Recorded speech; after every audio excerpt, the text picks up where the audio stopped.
পারভেজ আলী নামে একদিন মজুর যুবককে ছুরিকাঘাতে হত্যা করা হয়েছে। তাকে বাঁচাতে গিয়ে আতিকুল ইসলাম নামে আরও একজন গুরুতর আহত হয়েছেন। সোমবার রাত ৮টার দিকে শহরের মালতীনগর খন্দকার পাড়ায় এই ঘটনা ঘটে। নিহত পারভেজ বগুড়া শহরে মালতীনগর নতুন পাড়ার বাসিন্দা এবং পেশায় রাজমিস্ত্রি। আহত আতিকুল ইসলাম একই এলাকার বাসিন্দা।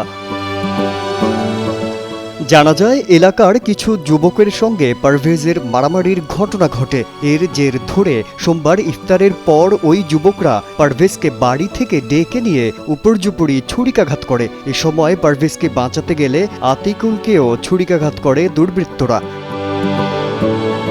খবর পেয়ে পরিবারের লোকজন তাদের উদ্ধার করে বগুড়া শহীদ জিয়াউর রহমান মেডিকেল কলেজ হাসপাতালে নিলে দায়িত্বরত চিকিৎসক পারভেজকে মৃত ঘোষণা করেন।